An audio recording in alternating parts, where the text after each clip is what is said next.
Okay, so while it's really handy that you can resize images yourself individually, sometimes you might have loads of images you want to resize.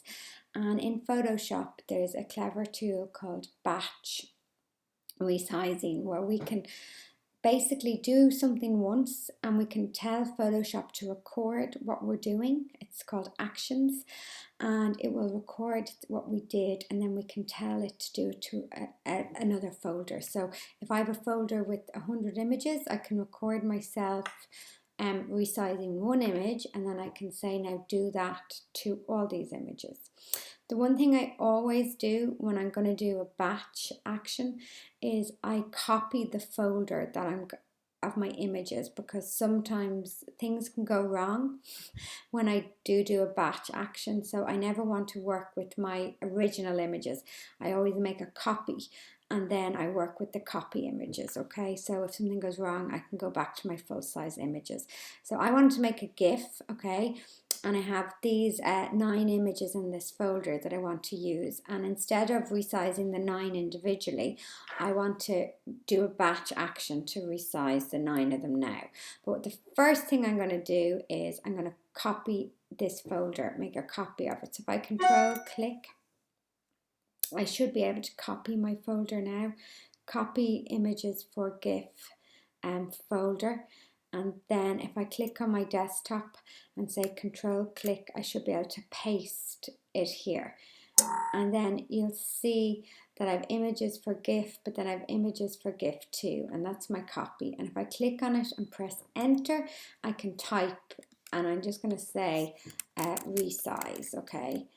And that's, I know they're the same images. So if I open my folder, it's 1 to 9. So these are the images I'm going to do the batch action on. And if something goes wrong with these images, I have my original images here in images for GIF. Okay, so I was working in Photoshop. I'm going to open Photoshop here. Click on it. And what I'm actually going to do is I'm going to open one of the images that I want to record the action on. So I'm going to say File, Open. And I'm going to go to my desktop, and it was called Images for GIF Resize, and I'm going to open the first image, which is my fingers making the letter A, and I'm going to open this here.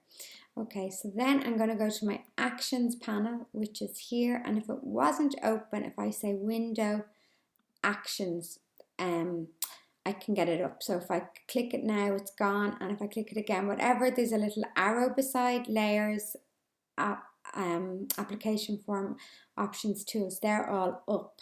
But if I click actions, we'll see this is my actions panel here, okay? And I'm going to say new action. So I click on this little square beside the bin and I say new, and I'm going to say resize for GIF, okay, and record. Okay, so now Photoshop is recording what I do to this image. And I'm going to go up to image and I'm going to say image size. And here I'm going to make this 72 dpi for the web, and I'm going to make the width 800. Okay, now this has worked and it's got smaller because resample is turned on, and I'm leaving the width and the height locked so my image doesn't get pulled out of shape. I'm going to say okay, and I'm going to turn off recording here. So now my action image, the resize is resize for GIF here has recorded me making this change to this image. Okay, so the next thing I do is I go over to File, Automate and Batch. Okay, so that's something to remember: File, Automate and Batch. And when this comes up, I'll say play. So play the default action or play the default recording. By default, it actually goes to play the last recording I made, which was resize for GIF. And here it says what's the source, and the source of the files I wanted to resize is my folder that I have copied.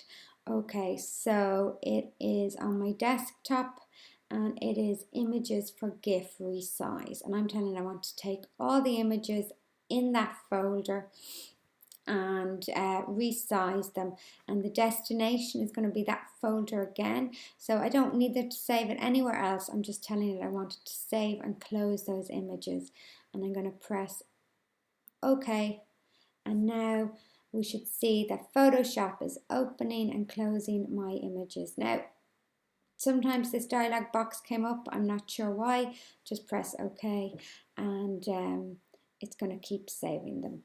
And if I go back to my desktop and say desktop images for GIF resize, we see I have my 9 images here, but if I click on them, we can see that now they're 800 by 533, and they're a much smaller file size, 296 kilobytes. Okay, so it's resized all my images. So now I'm ready to start making my GIF, okay, in Photoshop. That's fantastic.